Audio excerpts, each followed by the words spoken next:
Hey everyone, and welcome back to another episode of XO Medical Spa. I hope you guys liked the last week's episode on acne and acne scarring, so definitely check out that video. It's a little different from what we normally do, but it's a good informational items, and I hope you guys got a lot of benefit from it. But today, we're going to talk about fillers again, maybe a little bit about fillers. So we're going to talk about the under eyes, the tear troughs. Why do my eyes look tired? What is going on in this area? So when we come back, let's talk about what's going on with our tear troughs and how we can correct it. So with the tear trough area, one component is, do you just have a familial history with it? Does your dad look this way? Does your mom look this way? Do you guys have heavy sunken eyes? So a good proportion of it could be genetics. Now from an aging standpoint, why when we age, we start looking more and more tired? As we've talked about in previous videos, the aging process involves a couple things. We lose bone, we lose fat, and we lose collagen. So when we lose bone in this area, look back into why my eyebrows are dropping. Good information on bone loss on that. The other piece is when we lose fat in this area, muscle, we lose volume. So when we lose volume, it dents in. Now the other piece is collagen loss. When we lose collagen, that's the glue, again, that holds our skin together. So nice, firm, taut skin. When we lose all that, gravity takes over and our eye starts to sag.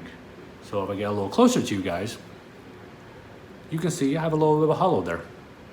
Exaggerate that. If we start hollowing even more, the eye gets longer, and we look tired. So that's a couple ways how we get this hollowing or the tear trough situation. The other part that people don't always realize is coloration. Do you have dark circles under the eyes? Or some people will come and tell me, hey, I have dark circles, can we put fillers under it?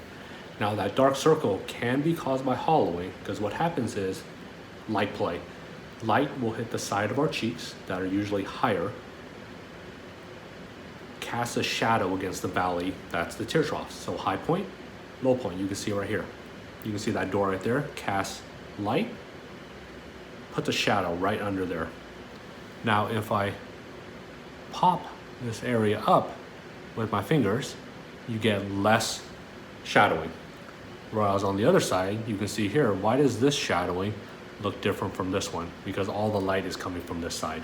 So when you have that hollowing there, if we bring that hollow up and make it a little flatter, then you won't see that shadowing as much. So light plays a role. Now the other piece is ethnicity. Again, could be due to genetics. You actually have dark pigment under that area, or you have a vascular system that's exposed. So if you're very light-skinned and you see a whole bunch of red and blue veins in this area, then that's causing pigmentation issues as well. So hollowing for sure. Pigment is another key contributor, and then vascular, redness, blueness from the veins in that area. For the hollowing, much like we've talked about other pieces, if you lose volume anywhere, lip volume, cheek volume, eye volume, then we take fillers to replace that volume. When we take fillers to replace the tear troughs, unlike lips where boom in your face, cheeks, wow, you did cheeks. With the eyes, you're taking away something. You're not adding something for a wow factor. You're trying to make it so your eyes are a little more supported and you don't look as tired. So what we want to do, or typically how I treat it, because the skin underneath the eyes are very, very thin, some of the thinnest skin we have on our body, I want to undercorrect the eyes. So I put in just enough filler where I think about 70, 80, maybe even 90% to my correction, and then I stop. I want you to go home a month or two, water's gonna flow in and out, swelling's gonna go in and out. Now we have an understanding of how that filler is playing in that area. Come back in about 2 months and we can add more. Come back in another 2 months and we can add more. So if you think about it, say you had a long night of partying. In the morning, you're all dehydrated and you're sucked up and this looks worse.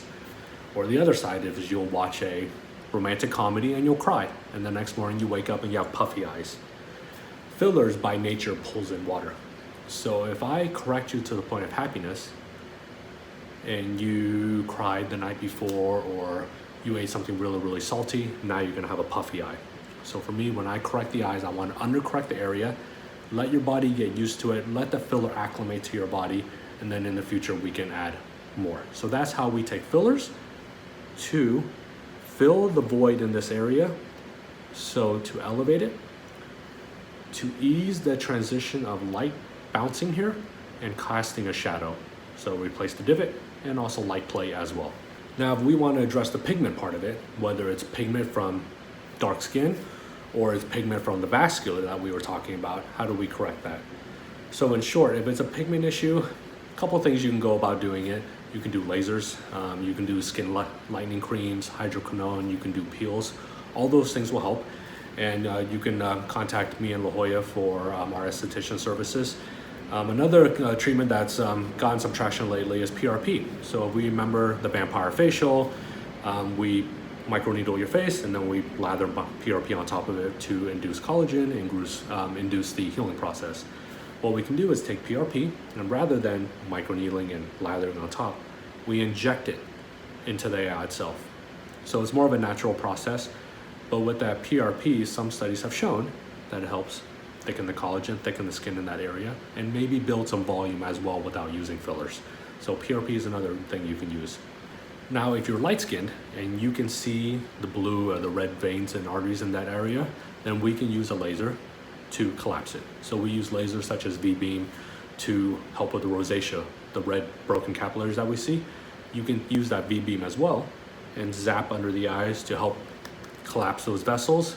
When those vessels are collapsed or dead, your body will slowly expel that over the next couple weeks. So lasers can help with vascular pigmentation in that area. So I hope you guys like that recap on why we get dark circles under the eyes, how we use fillers to help with the tear troughs, and then whether it's actually a hollow, whether it's pigment from skin color, whether it's vascular, a couple of different things play a role in how we treat the tear trough area. Again, we always want to understand the why. Once we decide why this is occurring for you, then we can put forth a plan on you and I on how we can correct this area. So this is another educational episode of XO Medical Spa. I hope you guys liked it. If you did, please give it a thumbs up and subscribe so you always get that notification when we drop a new video. So the game plan is always about 1 to 2 weeks. We'll put a new video, and if you guys have suggestions, put a comment below. We love hearing suggestions on what you guys want to hear. So stay safe. I'll see you guys soon on the next episode.